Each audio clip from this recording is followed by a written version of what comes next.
We're checking in with ESPN's NFL Nation reporter for the Minnesota Vikings, Courtney Cronin. Courtney, as you know, the Broncos have officially hired George Paton to be the team's new general manager. You've covered the Vikings for a couple years now. So, for Broncos fans who might not know, what type of guy is George Paton? It seems like he is without a doubt well respected around the league. That's the funny question, Sydney, because I've had a lot of people reach out to me during the GM search for a number of different teams where Peyton's name came up as a candidate.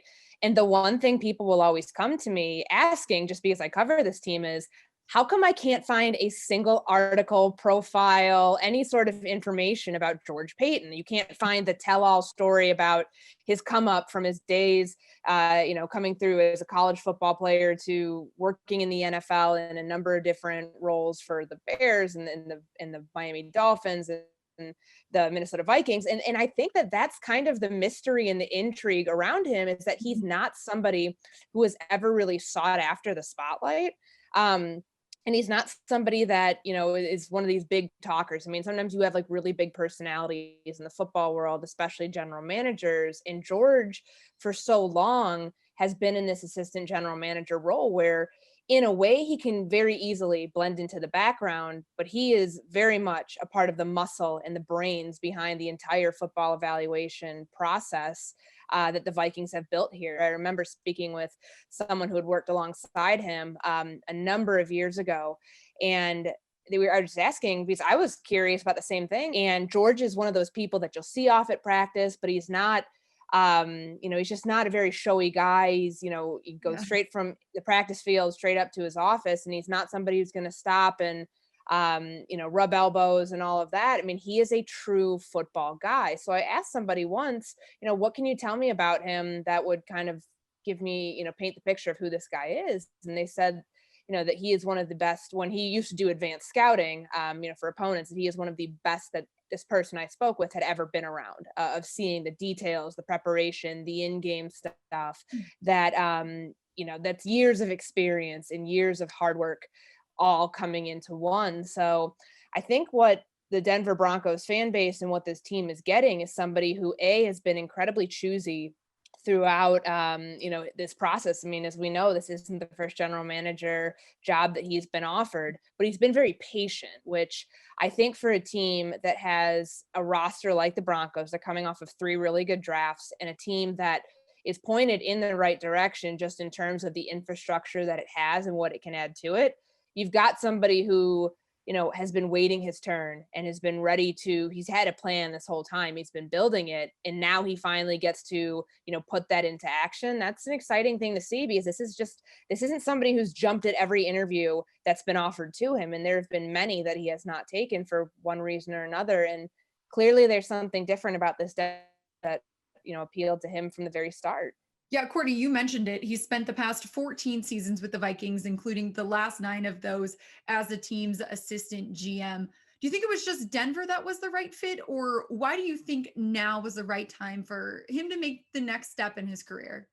Yeah, I get that question because I remember literally that last year at this time, I was at the Senior Bowl, and we were on George watch. Is he going to take the GM job, and join Kevin Stefanski in Cleveland? And I remember the Wednesday I was leaving Mobile, and it was George's interview. He had wrapped up his interview out there in Cleveland, an in-person interview. And it's sometimes a telling sign if the person goes home without taking the offer. And I remember that day thinking, okay, and just speaking with people around me that know him that well, that something just wasn't the right fit, even though it would have been a perfect opportunity going with a young head coach, Kevin Stefanski, who, if George has been here 14 years, Kevin was with the Vikings for, about 14 years too. So they had worked together for a very long time. It would have been a really good fit, but there was something missing.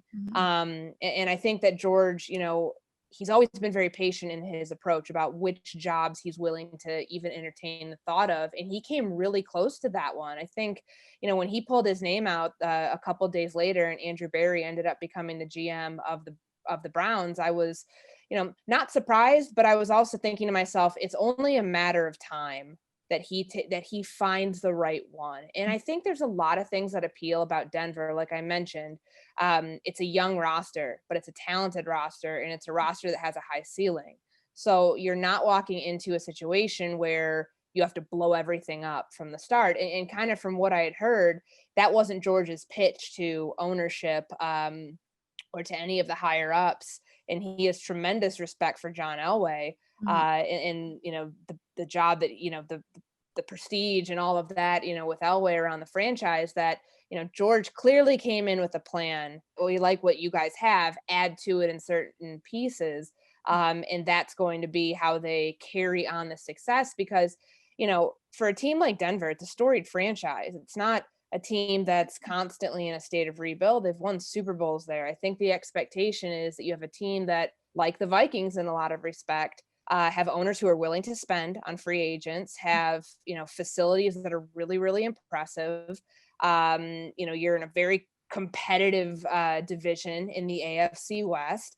And there's kind of this opportunity now with a 6-year deal that he has that, no matter what, he's going to have the time to field the product that he wants to, and that he's been, clearly in the process of trying to build on his own, and was able to strike when the opportunity arose for him. You touched on it a little bit, but what can you say about Peyton's skill set? What qualities or strengths do you think that he'll bring to this general manager role here?